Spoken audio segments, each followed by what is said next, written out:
Hello, my friends. This is immigration attorney Joseph Patrick Murphy with Allegheny Immigration Group. I've got a video for you today about immigration through marriage. Again, my name is Joseph Patrick Murphy. I'm an immigration attorney with Allegheny Immigration Group. The office number is 412-521-2000. My cell, text, and WhatsApp are all the same number. 412-973-3442. That number rings right through to me, and don't hesitate to use it. People call me all the time, and you can too. Today's video is about immigration through marriage. This is possibly the most common way for people to get their green card. It's a very popular program. The first thing you have to do to get your green card through marriage is actually get married. A lot of people don't understand. You don't have to do anything special. You just have to get a marriage license and go before the official, and that could be a priest, a rabbi, a judge. In some towns, the mayor can marry you. But there's no special thing that non-citizens have to do. You just go through the normal process of getting married. There are a few things you should remember when you're getting married. One is that all prior marriages have to be over. Even though you're married to somebody and they're in another country, you still have to end that marriage. And that has to be divorce, annulment, or death of the foreign spouse. You may be able to get some judge or justice of the peace to marry you, even though you're already married to somebody in another country. But that marriage would be no good for immigration purposes. When you present an immigration through marriage case to USCIS, you have to attach proof that all prior marriages of both spouses are terminated. So that's one important thing you need to remember. Another important issue to remember is the so-called 90-day rule. The vast majority of non-citizens that are in the United States are here on what are called non-immigrant visas. In order to get a non-immigrant visa, the non-citizen has to demonstrate to the satisfaction of the consulate or embassy that they have no intention to immigrate. That's why it's called a non-immigrant visa. When someone here on a non-immigrant visa marries a citizen, that's a violation of the non-immigrant status and a violation of the promises they made to get that non-immigrant visa. If they marry within 90 days of entering the United States, USCIS is entitled to presume that the non-citizen lied to get their immigration status. That would significantly complicate your immigration through marriage case. So you want to make sure that the non-citizen spouse has been inside the United States for 90 days or more before you get married. And that's the 90-day rule. But the first thing you have to do is get legally married. I can't get you a green card through marriage unless you're married. So you got the marriage certificate, you have proof all the prior marriages have been terminated, and you entered into a marriage that happened more than 90 days after the non-citizen entered the United States. At this point, you're ready to talk to an immigration lawyer about immigration through marriage. In the next part of this video, I'm going to talk to you about the government forms that we have to do to get you your green card through marriage. I'm going to go over every form required one by one and give you an explanation of each one and what it does. And I'm going to do that right after this short break.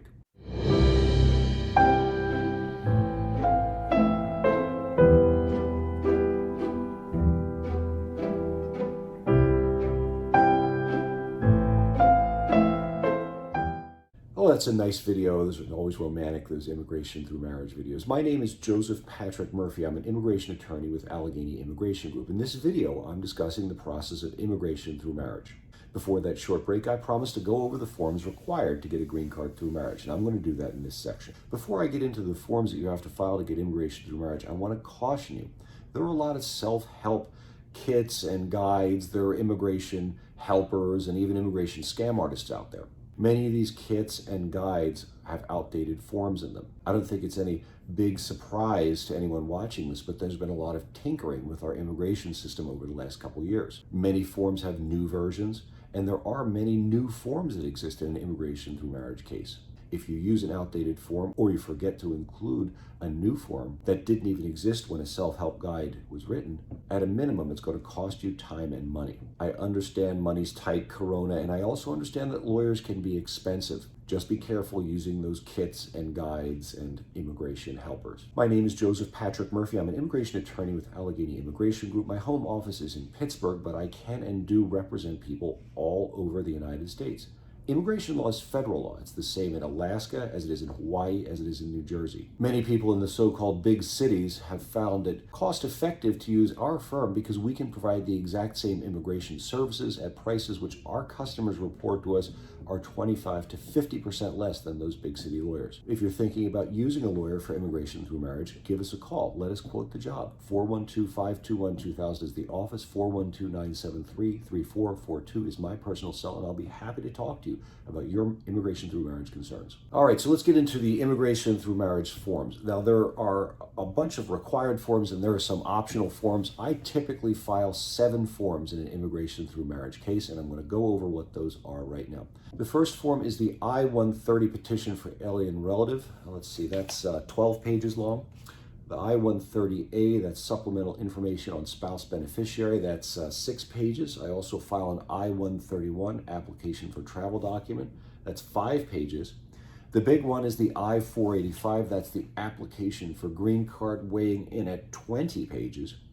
I also file an I-765 application for work authorization. That one is 7 pages. An I-864 affidavit of support, that's 10 pages. And the I-944 declaration of self-sufficiency, also weighing in at 18 pages. That's a total of 78 pages, and that's just the forms. You're also going to have to attach evidence like your marriage certificate, your birth certificates, income tax returns to show your ability to support, pictures of your wedding, and proof that you guys are actually living together. It's a lot of paper. You can anticipate that a properly done immigration through marriage filing will be over 100 pages. The unfortunate paradox about all this is that much of those forms are filled out with repetitive information. Each form has to have your name on top of it, your date of birth, where you live, who your lawyer is. That's the same on every form. Here at this firm, we use sophisticated immigration software called DocketWise. We only have to put the information in once. Once we've created an immigration profile for you and your spouse, we can populate all the forms. That prevents a lot of mistakes and it saves a lot of time. It's very nice. That DocketWise immigration software that my firm uses even provides a client portal. You can enter information about yourself into the DocketWise, and you can also monitor your case progress online through your DocketWise portal. You can click on the forms. DocketWise is wired right into USCIS. It'll ping the USCIS servers and report to you the status of your filings at any time you want. That software is available to you 24 hours a day. And that's one of the benefits we provide to you at this firm. And it's one of the ways we'll represent people all over the United States efficiently, competently, and inexpensively. Allegheny Immigration Group, 412-521-2000.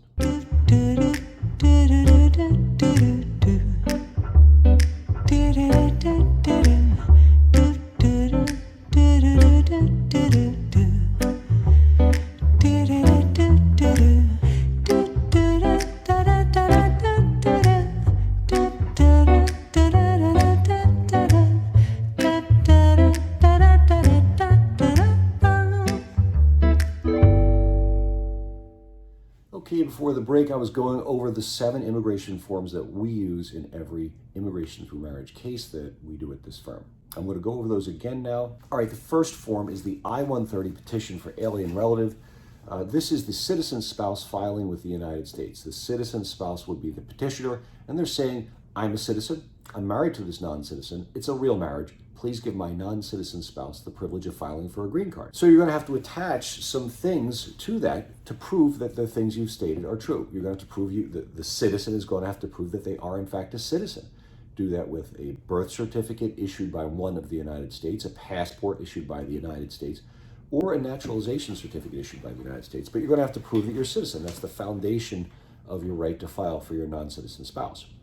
You're going to have to prove that you are in fact married, and that's done with the marriage certificate. No big deal there, that's easy enough. The third thing you have to prove is that the marriage is what the law calls bona fide. Bona fide is a Latin term. Bona is like bueno, it means good. Fide is fidelity, it means faith, good faith marriage.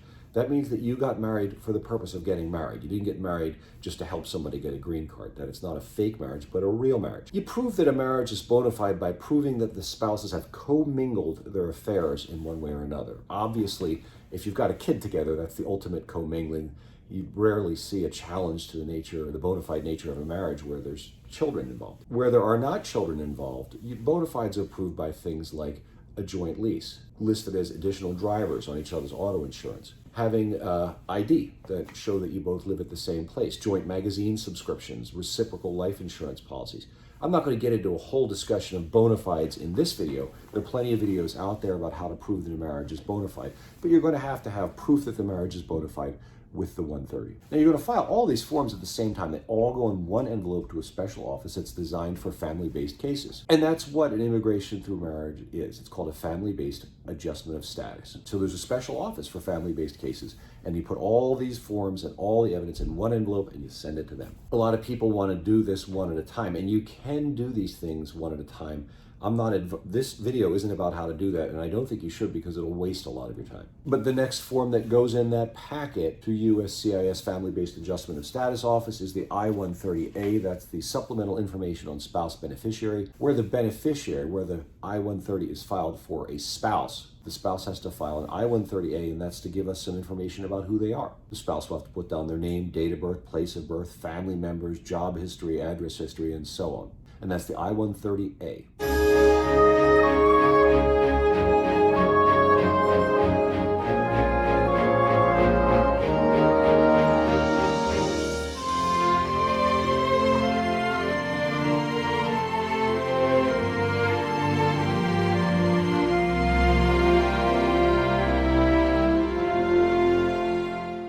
The next form is the first form that is optional in this group, and there's two optional forms that we file, and that's the I-131 application for travel document.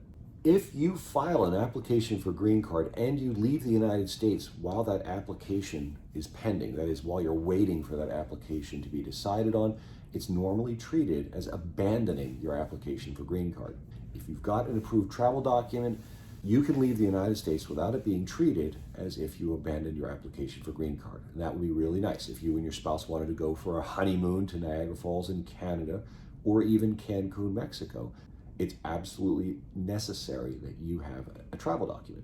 So we always put that in for our clients in case they do want to go, like I said, to Mexico or Canada or even the Bahamas. And that's the I-131 application for travel document. The next document in that giant packet of files that you're going to mail to USCIS is the I-485, and that's the application for green card. This is the biggest, and it's obviously a required form. It's 20 pages long. There's a lot of information in there about the two parties to the application, what category, what qualifications someone has for the green card, why you're allowed to have a green card. You also have to answer a lot of questions about whether you're involved in terrorism, human trafficking, communism, all these sorts of things.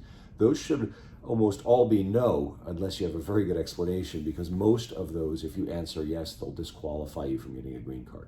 On a side note, green card and green card holder are really slang terms. The actual term for the card is permanent resident card. When you have a green card, that's proof that you are a permanent resident of the United States. And the card doesn't say green card on it, it says permanent resident card. So permanent resident is the actual term. In this video, I'm going to be using green card because that's the one most people do, and most of you watching this won't be lawyers, but just in case you ever run into that language, the actual term for a green card is a permanent resident card, and the actual name for a green card holder is a permanent resident of the United States.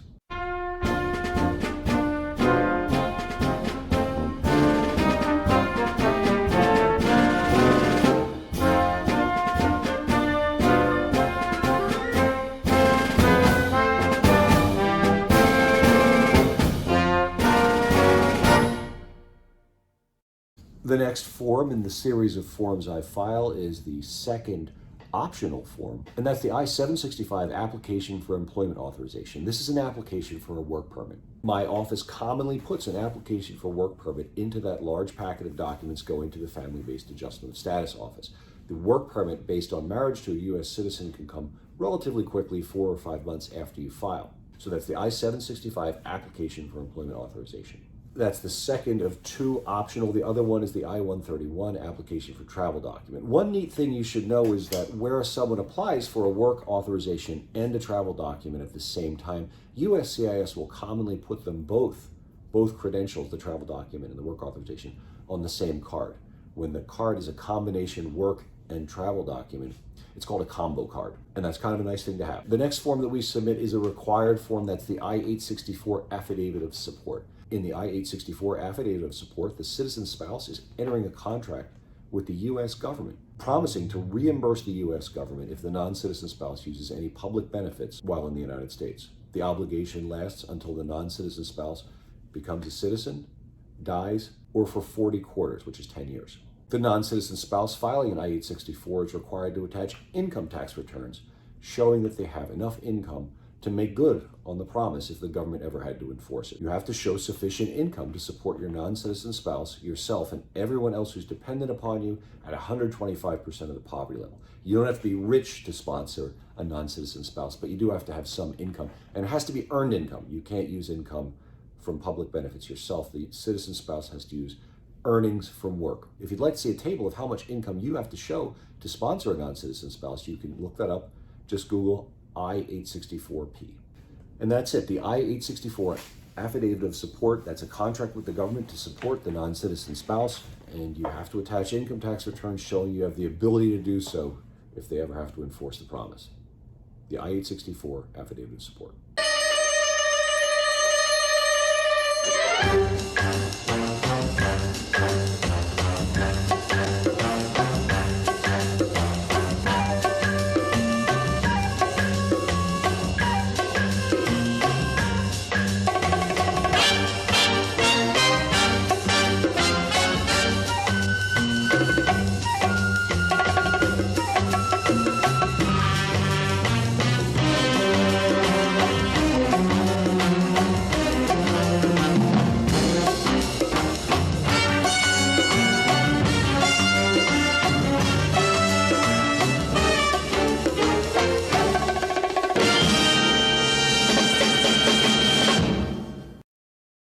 And the next form and the last form is also required. It's the very controversial I-944 Declaration of Self-Sufficiency. This is part of President Trump's so-called public charge rule, and they're trying to test the non-citizen spouse's ability to get around in a modern and complicated society like the United States. When I think about the I-944, I think of it as two kind of separate parts. In the first part, they're looking for information about the non-citizen spouse that would tend to indicate an inability to support themselves in the United States, where the non-citizen spouse has used significant public benefits, has bad credit, has filed for bankruptcy, or a couple other factors like that, that tends to indicate that they're going to have a hard time in the United States. And that's held against them in a public charge determination. One of the things that causes a lot of stress for non-citizen spouses filling out the I-944 is the requirement of submitting a copy of their credit report with it. The vast majority of non-citizen spouses don't even have a social security number, and it's extremely unlikely that they have a credit report. At the same time, the form's insisting that you submit a credit report or tell them why you're not doing that. At our firm, we've developed procedures and a process to handle that situation. If you need help with your immigration through marriage, give me a call. My name is Joseph Patrick Murphy. I'm an immigration attorney with Allegheny Immigration Group. The office number is 412-521-2000. My personal cell, text, and WhatsApp are all the same number, 412-973-3442. If you need help doing the I-944, give me a call. Joseph Patrick Murphy. But the I-944, I guess in the second part of it, it's not really divided up this way, but it's how I think of it. The non-citizen spouse gets to kind of stand up for themselves a little bit. They get to disclose, for example, that they're under 60, relatively young and in good health. You get a positive consideration for that. Where the non-citizen spouse has a particular degree or professional certification, those things can be disclosed on the form too as positive factors tending to indicate that the non-citizen spouse has a skill or a trade or a special trick that would help them get around in the United States. One interesting thing about the I-944 is that where the non-citizen spouse speaks a foreign language, there's positive consideration given to that. A foreign language skill makes our society stronger and is in fact a skill that that non-citizen has. They could always fall back on work as an interpreter. But that's the I-944. The long and short of it is they're looking for people that are not going to economically, financially be able to get around in the United States without using up a lot of government money. So those are the 7 forms that we file in every immigration through marriage case. The required forms are the I-130, the I-130A, the I-485, the I-864, and the I-944. Those are all required. If you don't file any one of those, the whole application is going to get sent back to you. The 2 optional forms are the I-765 application for employment authorization and the I-131 application for travel document. Those are optional, but as a practical matter, everybody's going to want to work and everybody needs to travel once in a while, go on vacation, so we put them in every packet anyway. There is one other required form, but it doesn't come from us, and that's the I-693 report of medical examination. USCIS requires that all applicants for a green card have a medical examination and be checked for dangerous diseases, drug addiction, and things of this nature. You can't just go to your family doctor or the regular doctor that you use for everything else. You have to go to an immigration-approved, what they call a civil surgeon. Now, these guys aren't going to operate on you. They're going to perform a physical examination and report the results of that examination to USCIS on Form I-693. But you have to go to a USCIS-approved civil surgeon. If you need help finding a USCIS-approved civil surgeon, you can go to the website my.uscis.gov/find-a-doctor. That'll open up a web form where you can put in your zip code and find a list of immigration-approved civil surgeons near you. One thing you should know is that the results of the medical exam are only good for 60 days after the date on which the doctor signs it. We tell people to make the medical exam the last thing they do. You want to make sure all the filings are ready, filled out, signed, all your evidence is ready to mail out, and then go get the immigration medical. If the immigration medical is filed within 60 days of the date of the doctor's signature, it's good for 2 years. But if it's not filed within 60 days of the date of the doctor's signature, you're going to have to repeat the medical exam. Medical exam costs, I think a base price on a medical exam is around $400. So save yourself the $400 and make the medical exam the last thing you do. Make sure all the other filings are all prepared, you have all your evidence lined up, and then go get the medical. But that form is not on my list and it is required. I-693 report of medical examination. My name is Joseph Patrick Murphy. I'm an immigration attorney with Allegheny Immigration Group. My office number is 412-521-2000. My cell, text, and WhatsApp are all the same number, 412-973-3442. Don't hesitate to call me. People call me all the time, and you can too. In this video, we're discussing the process of immigration through marriage. Earlier in this video, I talked about how I can and do represent people in immigration through marriage cases all over the United States. I do this using modern technology, fax machines, email, PDF, and a very sophisticated immigration software called DocketWise. By using DocketWise, we're able to provide high-quality immigration services of Allegheny Immigration Group all over the United States. You know, it's a lot of fun. You get to go around to different places, meet different people. Working in a national practice is a lot of excitement. And I'm going to show you a video right now about what that's like. Round, round, get around, I get around, yeah, get around, round, round, I get around, get around, round, round, I get around, get around, round, round, I get around, get around, round, round, I get around, get around, round, round, I get around. I'm getting bored driving up and down the same old strip. I gotta find a new place where the kids are hip. And I are getting real well known. Yeah, the bad guys know us and they leave us alone. Get around, round, round, I get around. Get around, round, round, I get around. Get around, round, round, I get around. Get around, round, round, I get around. I get around. Boy, that's a fun video. I like the music and pictures of a lot of people. That's from the summer of 2020. Those are various trips all over the United States that I took to represent people in various immigration programs. My name is Joseph Patrick Murphy. I'm an immigration attorney with Allegheny Immigration Group. If you're thinking about getting a green card through marriage, give me a call. I'll be happy to consult with you. If you're thinking about getting a green card through marriage and you want legal representation on the process, give me a call. I'll be happy to help you. Joseph Patrick Murphy, 412-521-2000 is the office. 412-973-3442 is my personal cell phone.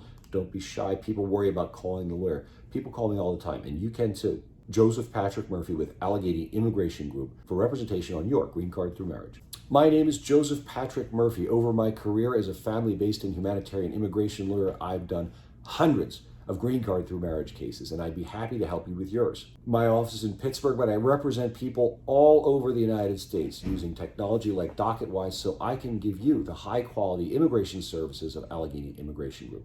Our firm is located in Pittsburgh, and because of that, we tend to charge much more attractive prices for the exact same legal work. My name is Joseph Patrick Murphy. On behalf of myself, April, Amanda, and everybody else here at Allegheny Immigration Group, congratulations on your marriage, and thank you for watching.